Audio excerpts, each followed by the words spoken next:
ไม่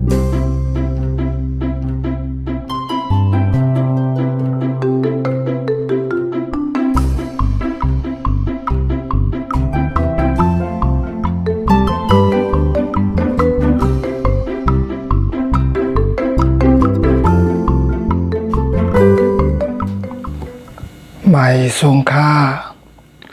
ไม่สูงหอมสู้มักตอนพี่น้องเฮาค่ะเหนือออนไลน์ดำดังเสียงในขณะที่เข้ามาปันแฮงโดยวิดีโอข่าวผ่านทางช่อง YouTube เกี่ยวใจเลยอีกประเด็นที่ทั้งเพจFacebookข่าวตามหมดดังเสียงในขณะเฮาค่ะในวันนึงในก่อเฮาค่ะมาตรงตักไม่สูงหอมสู้มักตอนพี่น้องเฮาค่ะผู้ทรงได้เพียรธรรมาตราดีช่อง YouTube ข่าวเกี่ยวใจกูเจ้าค่ะเนาะเฮาค่ะตอนตาวันมื้อในก่อเฮาค่ะได้มาเลยเพียรความไวพระในขณะตีปองความไวพระแลความไวพระอันปดในขณะก็เปิดว่าพี่น้องข่าววังก็บ่มีข่าวยามนำนึงค่ะเนาะเหมือนจังว่าโลเหตุการณ์5ในบางเมืองปกตินตันปตันขนาดเนาะแล้วก็ว่าเมืองปกเหตุการณ์เฮอมาก็มานอนก็ตันไวพระก็ติเป็นขนาดเนาะเพราะว่ามันยาวหนาบนตีก็สำตันก็ได้มีนั่นขนาดเนาะก็ว่าพอเปลี่ยนใดก็ไว้คายามเสียก็ไว้ก็ได้รีอยู่ในขนาดเป็นสมาเฮาขำตันลาเสตากอเพราะว่าเฮาขาหรือไว้พระในก็ขาเอาไว้พระก็ไว้พระอันปดมันในก็ไล่อยู่ในขนาดไล่คู่สมเหมือนกันในขนาดเปิงหลงมันแต่ก็มันอยู่ที่ใจเฮาในขนาดเอาขาเมื่อขาได้คู่ไปพระตราสังขารนั้นมันก็ได้มีความไว้มันในขนาดพี่น้องค่ะก็แต่ก็ยามยินกันอยู่ในขณะปุกถามปูเจมีในขณะว่าอันยาวกว่าในก็คุบกันหนึ่งเสียยาวก็ยุกขึ้นมากขึ้นยาวก็สมบัติอย่างธรรมามปูเจมีเนี่ยก็ขึ้นคุบลงขึ้นยาวก็ยุกตูขึ้นในขณะยาวก็ว่าแห่งกรรมสังคามปูเจมีในก็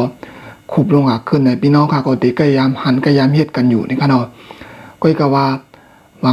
งเจ้าก็ตีไปหู้ตีปองมันนึงเนาะอันฮู้ก็ได้มีอันไปฮู้ก็ได้มีนี่ขนาด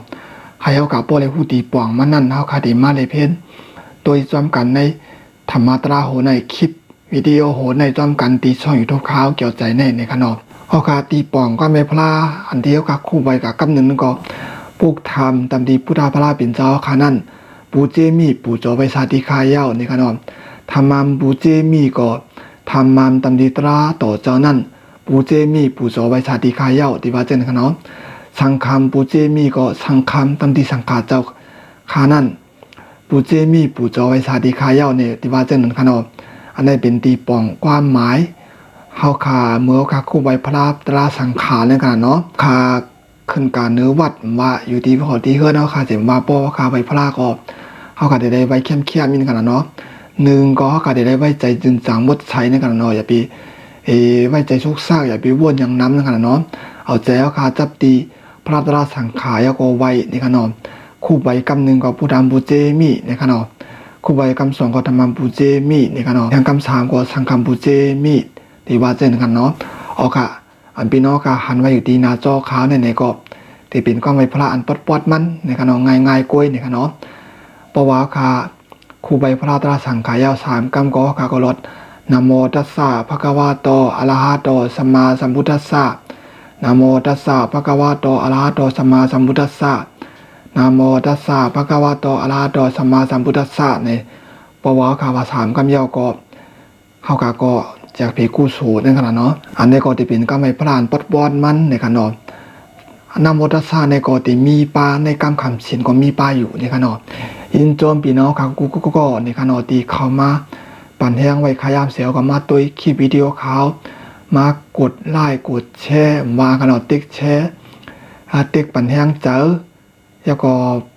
ปัวก็มีแต่โกจะก็แชร์ปันกาให้เขา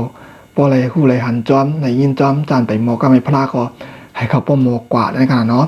ถือว่าพี่น้องค่ะไปเลย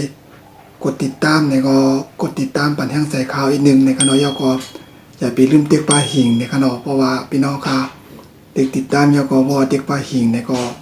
วิดีโอข่าวที่ข่าวเฮ็ดลงในก็ติกับโปที่พี่น้องข่าวในกันเนาะยินชมพี่น้องข่าวเต้ๆในกันเนาะที่ไว้ขยามเสียก็มาเลยเพิ่นก็จ้อมกันในกันเนาะคลิปตั้งนามาติมีคลิปวิดีโอหลายกรรมไว้พระอันไรในเฮาก็จังไกมาได้เพิ่นตัวจ้อมกันแทงในกันเนาะแล้วก็มีพี่น้องข่าวท ตีปูปันแฮตีซ่อนอยู่ทุบข้าวเกี่ยวใจนี่ค่ะเนาะก็ย้อนมาการตั้งซ่อมพระราเป็นเจ้าภายปาลีนี่ค่ะเนาะการตั้งซ่อมอันนี้กัจจะนี่ค่ะเนาะข้าวก็หามาไว้เย่านี่ค่ะเนาะเตรก็ตึกหางแฮนไว้อยู่นี่ค่ะเนาะเย่าก็ตีคัดแสก็เอามาถ่ายทอดเป็นวิดีโอเสียก็มาหลัดนี้พี่น้องเฮาคาเนี่ยค่ะเนาะเฮาคามาเลยเพิ่นกับจอมกันแทงเนี่ยค่ะเนาะเอาคาตอนตะวันมื้อนี้ก็ตีกึดลือกำไว้พระกึดลือรายการธรรมะตราคาไว้ที่ในก่อนเนี่ยค่ะเนาะเฮาคาจังไกมาพบทบจอมกันแทงค่ะเนาะยินจมพี่น้องครับกูก็คาลุ่มได้ป้ายอยู่ดีกันทั้งพยังมันค่ะเนาะไม่สูงค่ะ